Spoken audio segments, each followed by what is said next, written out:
Kakasimula lang ng araw natin at ang gamit-gamit natin platform sa pagde-delivery ngayon ay Foodpanda. Nakapag-start na rin ako. Meron din pala akong ginawa na in-off natin yung auto-accept natin. Makikita muna natin kung saan yung delivery address, magkano yung ibibigay, gaano kalayo yung distance before natin i-accept yung order natin. At eto, tingnan nyo, binigyan na tayo ng order ng Foodpanda at pinapakita nyo muna na $4.13 daw siya at nasa Bukit Panjang Plaza.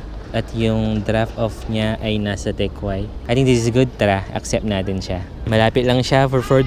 Not too bad. Pero normally yung nakukuha natin nasa $5, $4.80 ganyan. But this is good enough. Let's go.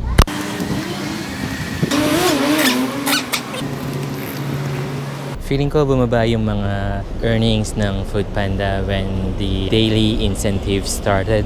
Nag-iba na yung quest na daily na siya instead of weekly. Pero ngayon, mas madali nang makomplete or makuha yung quest at incentive kaysa naman sa dati. Yung weekly siya. Tapos may mga acceptance rate pa at yung actual hour, which is mahirap siyang i-achieve.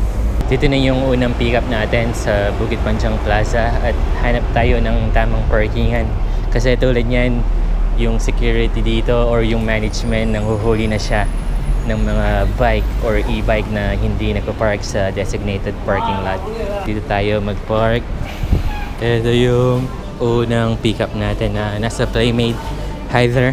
Can I pick this up? 7261 please. That's the one. Thank you. Alright. Ito na siya. Ready na siya. 7261. Uy, tingnan nyo. Binigyan tayo ulit ng order. At sabi dito, $3.99. Saan ba yung address nito? Check din natin yung address niya. No, napakalayo. This is the first time I'm going to do this. Decline natin. Decline order. Ang epekto lang ng pagde-decline ng order dito ay bababa yung acceptance rate mo, which is parang maapektuhan yung daily incentive mo. Pero ngayon, di naman tayo nagka-quest. I'm just trying out na naka-off yung auto-accept natin. At puntahan na natin yung pinaka-first order natin. Let's go. Mga drinks pala yung dinideliver natin. Hello, Uncle. I'm not even worried na matatapon or ma-spill yung mga drinks natin kasi naka-sealed naman sila. Kahit mabilis tayo at hindi mag-ingat, hindi naman matatapon yan. You know, ito yung building natin. Madali lang siya for $4. You know.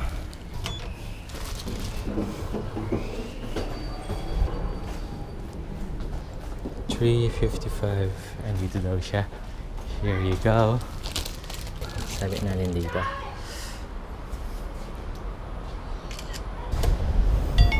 Talagang yung pinaka-base ng Foodpanda ngayon ay nasa $4 lang talaga siya.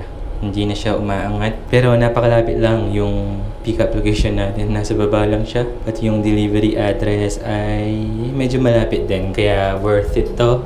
Accept natin. Accepted. Tara, puntahan natin to. Let's go! Woohoo! Sarap! Yan. Dito tayo. Yan lang naman yung pick-up location natin. Ito yun. Napakalapit. 9432. Ito ata yun. 9432. Bang. Thank you. Alright. Nakalagay dito na distance sa delivery address natin ay 2.6 km. Kailangan mautak ka din na minsan wag mong i-auto-on, auto-accept kasi talagang ang baba nung iba. I was checking my past sessions na talagang nakakatanggap ako ng may $3.50, $3.80. Tapos yung mga distance nila ay na malalayo din. Woohoo! You know, thanks brother! Yung sinasabi ko upslope to pero at least may bike lane dito. Bale kung yung pangalawang order na to ay $4 din, yung una mga $4.02 ba yun? Bale $8 na rin kung i-convert natin yon sa Philippine money. Sa palitan ngayon is equal to 47 pesos, kaya nasa 370 siguro. 2 orders for 370 pesos, sulit ba? First priority natin ay ingatan natin yung pagkain. Yung pinikap natin kanina ay chicken rice lang. Dry siya, wala naman ata siyang soup. Kaya well secured naman sila sa box natin. at hindi yan matatapon.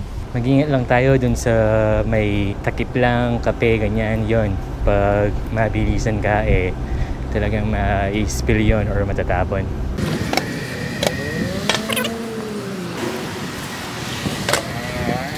Medyo malapit naman din siya pero nabababaan talaga ako sa binigay na earnings sa delivering to.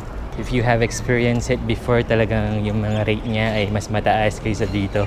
I think this is the right block, 5498, yes. Yun, no?